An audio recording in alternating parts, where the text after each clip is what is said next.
Alors, bienvenue à la capsule traitant sur les portions de collection.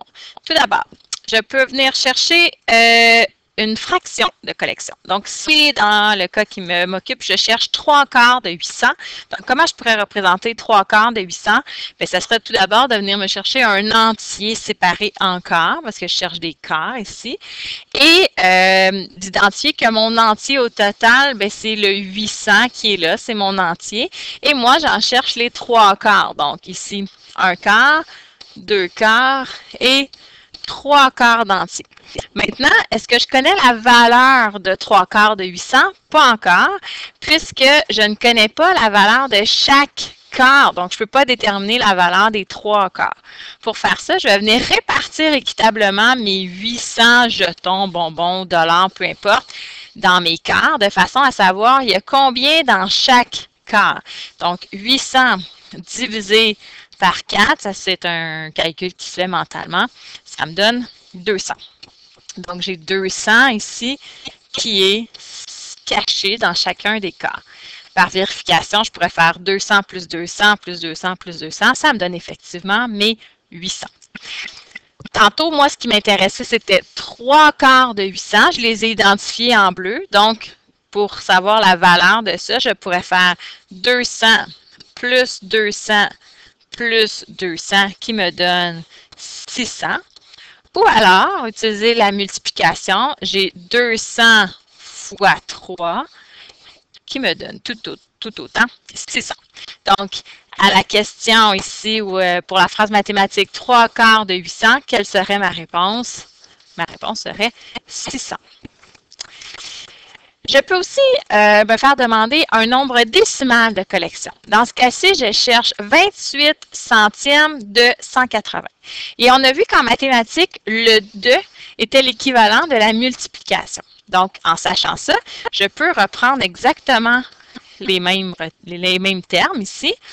Et ça va me faire une phrase mathématique que j'ai l'habitude de calculer. Donc, 28 centièmes fois 180. Il me reste qu'à faire l'algorithme, donc 180 fois 0,28.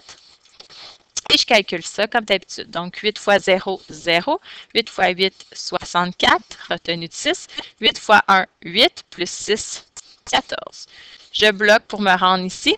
2 fois 0, 0. 2 fois 8, 16, retenu de 1. 2 fois 1, 2, plus 1, 3. Je bloque 2 fois pour me rendre ici. 0 fois 0, 0. 0 fois 8, 0. 0 fois 1, 0. J'additionne tout ça. 0, 4, 10, 5. Ça me donne 5000, je pourrais mettre mon 0 ici par exemple, 5040. Est-ce que c'est logique que 180 fois même pas 1 me donne 5040? Non, c'est pas logique.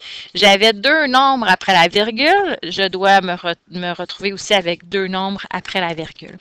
Donc, qu'est-ce que ça donne? 28 centièmes de 180. Ça donne 50 et 40 centièmes. Parce que oui, les réponses peuvent être autant des nombres décimaux que des nombres entiers.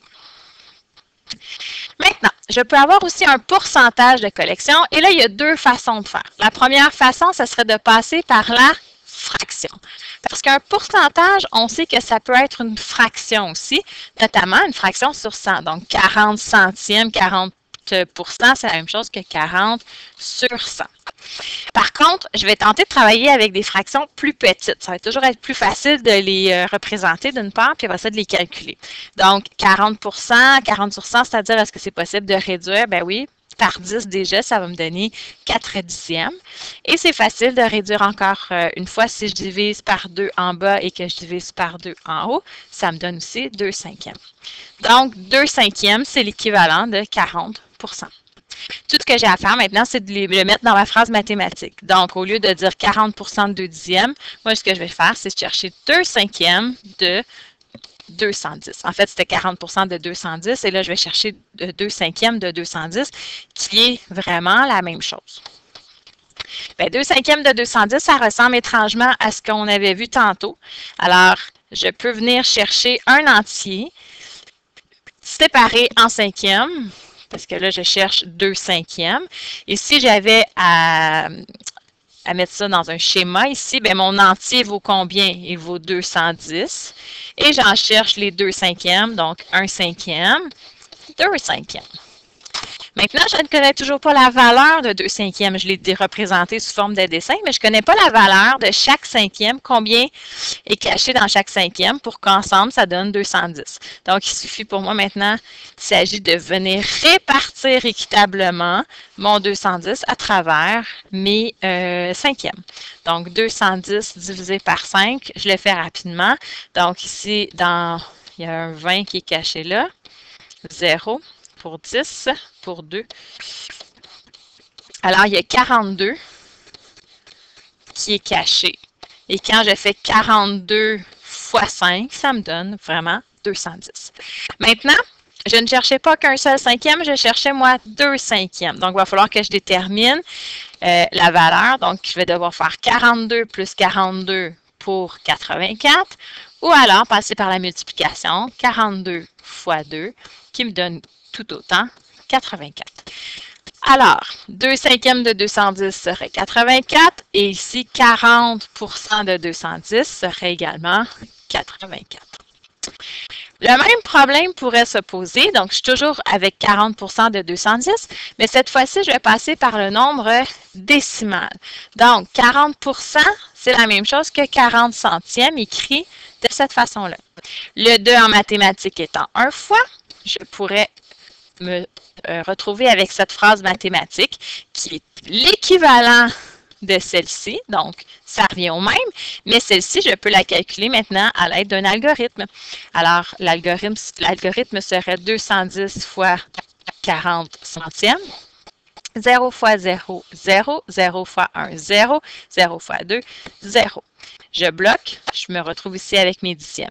4 fois 0, 0, 4 fois 1, 4, 4 fois 2, 8. Je bloque 2 fois, je me retrouve ici. 0 fois 0, 0, 0 fois 1, 0, 0 fois 2, 0. Il me reste à additionner 0, 0, 4, 8, 0. Est-ce que c'est logique que 210 fois même pas 1 me donne 8400? Non. J'avais un nombre après la virgule, deux nombres après la virgule, je dois me retrouver avec la même chose en bas, c'est-à-dire deux nombres après la virgule pour un 84. Donc, à l'expression 40 centièmes de 210, ça me donnait 84. C'est donc dire que 40% de 210 me donnerait 84. Ici, on regarde ce qu'on venait tout juste de faire de l'autre côté. Donc, si je me mets ici en page double, on voit bien que 40% de 210 donne 84 des deux côtés. C'est juste que d'un côté, je suis passée par la fraction et de l'autre côté, je suis passée par le nombre décimal. Alors, j'espère que ça vous donnera un bon coup de pouce. Au revoir.